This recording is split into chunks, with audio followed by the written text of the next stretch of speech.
You hear about sexual harassment on TV, and it makes the headlines in newspapers. As an employee, what do you need to know about it? In this video, you'll learn what sexual harassment is, how to prevent it or stop it, and how to report it if it happens to you. First, sexual harassment is against the law. And it's against your company's policy. So what is sexual harassment?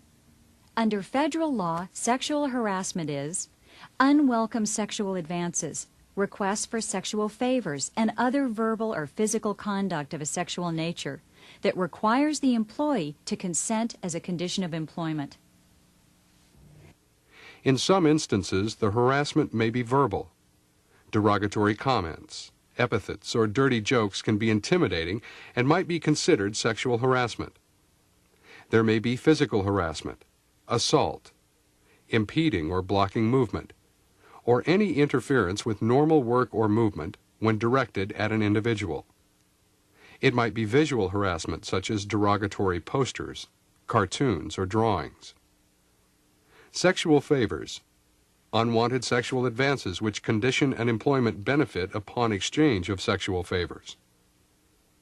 Examples of this might be a supervisor suggesting that a promotion be discussed over a quiet dinner rather than at the office, or a superior implying that sexual favors are a condition for advancement. All of these types of conduct or this behavior can be sexual harassment.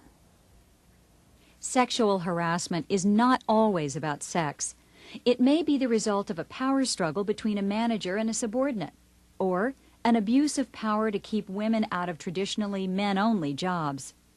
Sexual harassment may result from fear that women are competing for men's jobs or taking over the workplace. Change is slow, and what was acceptable in common behavior years ago can now be sexual harassment. If a situation makes you uncomfortable, you may be able to prevent or stop the sexual harassment yourself. Your best action may be to just say no.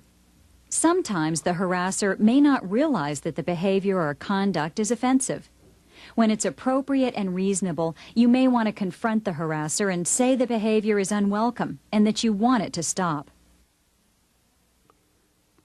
If you've told a coworker no, and they continue unwelcome advances, such as asking for dates, repeat the word no and communicate to that person that your relationship is strictly business and that you will only discuss matters pertaining to business with them.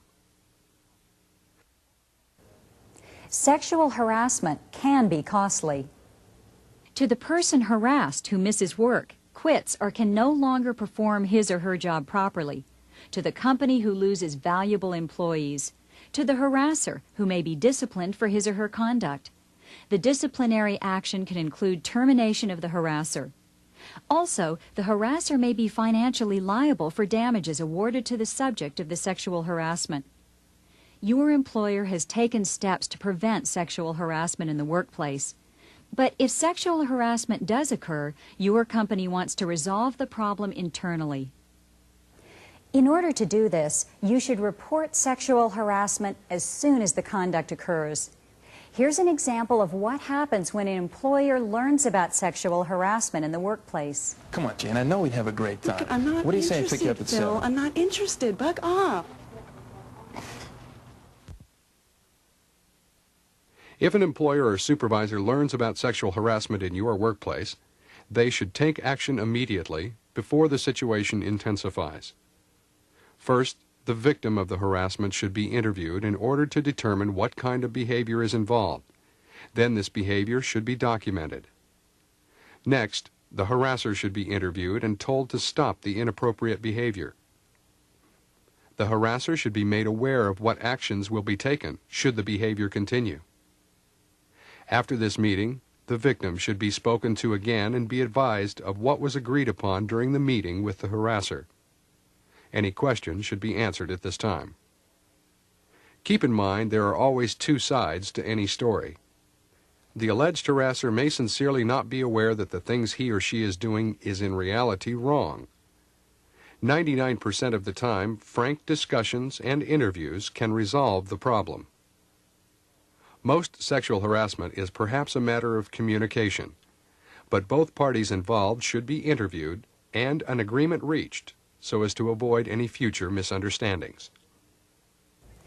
If you are the subject of sexual harassment, or if you observe conduct in the workplace that may be sexual harassment, follow your company's complaint procedure, or report it to your supervisor, human resources representative, or another person your company has designated to receive sexual harassment complaints. If you report sexual harassment, you're protected against retaliation by your employer's policy and by the law.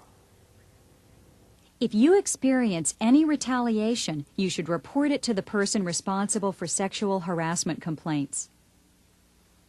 Men and women should be able to work together without fear of conduct or behavior that is unprofessional and that constitutes sexual harassment. Everyone wants to be treated fairly and with respect.